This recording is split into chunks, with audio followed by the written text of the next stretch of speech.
मेरे प्रिय कलेश के मित्रों, मेरा आप सबको सादर प्रणाम है। और ये जो चाय पे मिलन का आमंत्रण है, उसमें मैं शामिल नहीं हो पाऊँगा क्योंकि मुझे काफ़ी सीवियर बैक पेन है और वो मेरे पैर में भी चली गई है, साइटिका की पेन। तो इस वजह से मैं मेडिकली मुझे एडवाइस किया गया है कि मैं मूव ज़्यादा ना करूं बाहर। दोस्तों, लेकिन मेरा बहुत दिल था इसमें शामिल होने का और मैं आभारी हूँ विशेष रूप से अंशु जी का और उन सभी साथियों का जो एक्टिवली क्लेश के प्लेटफॉर्म से अपनी बात कहते हैं और मेरी बात मुझे कहने का वहाँ अवसर भी मिलता है। ये बहुत खुशी की बात है कि हम लोग सब मिलेंगे और जैसे कि पिछली मीटिंग भी बहुत ही एक सक्सेसफुल रही थी, तो इस बार भी मुझे उम्मीद है कि सार्थक चर्चा होगी। मुझे बहुत खुशी हुई ये देख के कि जब अंशु जी ने अपनी अनाउंस किया मीटिंग का 3 तारीख का, तो तुरंत हर्ष जी का मैसेज आया कि भाई मैं क्या सहयोग कर सकता हूँ, या और जो लोग उस में सहयोग कर रहे हैं वो भी बहुत एक अच्छी बात है, उससे उत्साह बढ़ता है। और अंशु जी को तो पता है कि लोगों को कैसे इन्वॉल्व करना है और कैसे उनसे कमिटमेंट लेनी है। जैसे लखनऊ में सौरभ मालवीया जी से इन्होंने ये कमिटमेंट ले ली कि उनका जो घर बन रहा था उसका एक हिस्सा जो है वो उन्होंने पब्लिकली सबको इनवाइट किया। तो इस तरह का जो हमारे पास अगर साधन होंगे तभी हम बेहतर काम कर सकेंगे। एक दो बिंदु में और जो हाईलाइट यहाँ करना चाहूँगा इस गेट टुगेदर के संदर्भ में, वो ये है कि देखिए 10-12 साल से बीजेपी की गवर्नमेंट है और आज भी हम स्ट्रगल कर रहे हैं और ये कहते हैं कि जी गवर्नमेंट तो आपकी है, सिस्टम उनका चल रहा है। तो ये मेरा मतलब, अगर ये 10 साल में हम अपना नैरेटिव, अपना इकोसिस्टम प्रभावशाली रूप में नहीं अगर बना सकेंगे, और हमारा तो सारा कार्य ही देश की, भारत माता की सेवा के लिए है, तो हमें इसमें किसी किस्म की कोई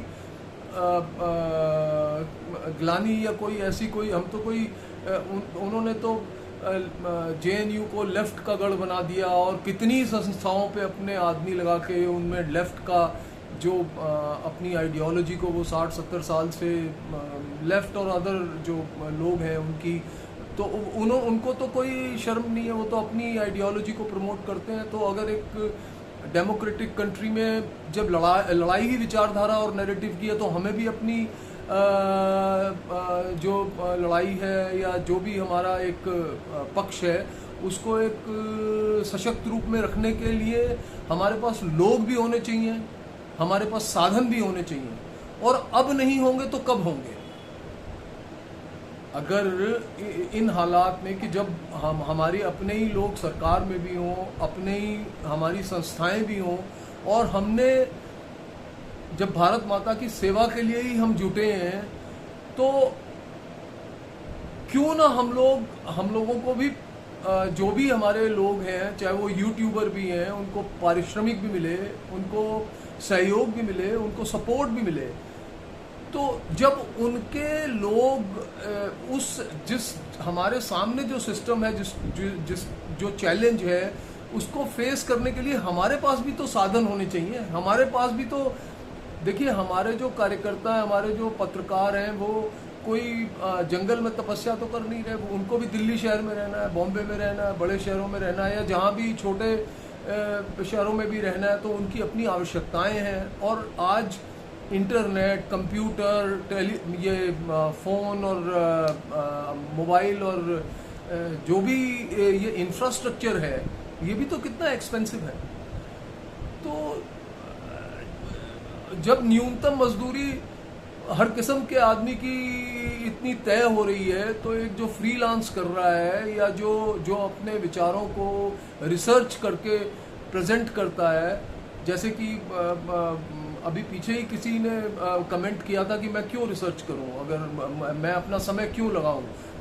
या तो मुझे पारिश्रमिक मिले या मेरी बात दूर तक जाए। बिल्कुल उचित बात थी उनकी जिन्होंने भी बात कही। तो दोस्तों, मैं ये चाहता हूँ कि ये हमारा जो प्लेटफॉर्म है ये एक मीडिया वॉच ग्रुप की तरह काम करे, और हम जो करेक्ट नैरेटिव है, जो प्रो इंडिया फर्स्ट नैरेटिव है, उसको सशक्त रूप से सामने लाएं और ऐसे लोगों को हर संभव सहायता आगे बढ़ाने में उनको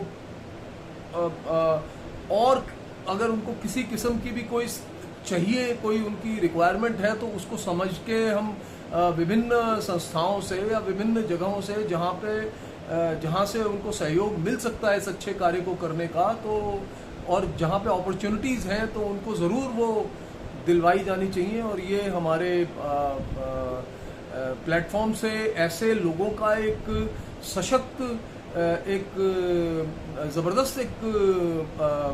वो बने, एक शक्ति बने, हमारी आवाज़ सुनी जाए, और हम किसी भी गलत बात के ऊपर जब अपने विचार रखते हैं, या जो अपने कोई भी कहीं कोई पत्रकारों के साथ या समाज में भी कोई ऐसी बात होती है जिस पे हमारा एक व्यू पॉइंट है, तो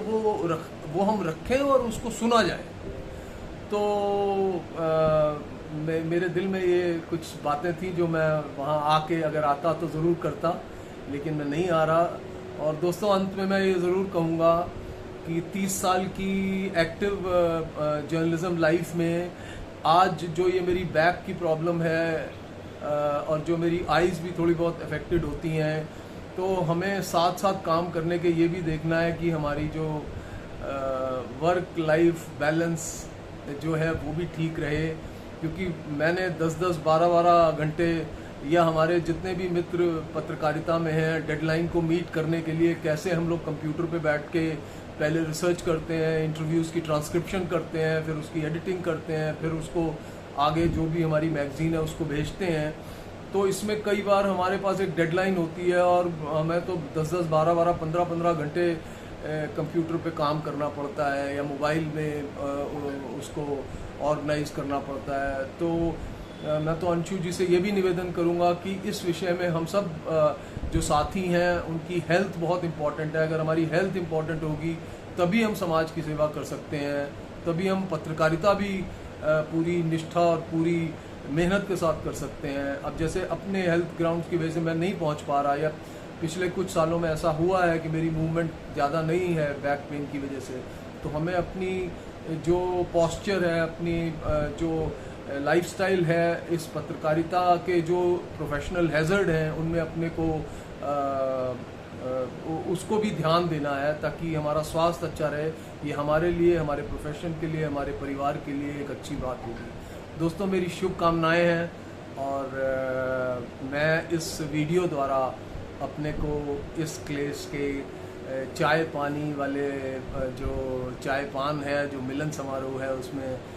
शामिल करता हूं, और आप सबको बहुत बहुत शुभकामनाएं करता हूं। और अगली बार उम्मीद है कि ठीक होके मैं भी आपके साथ जुड़ूंगा। मेरा नमस्कार, मेरा प्रणाम।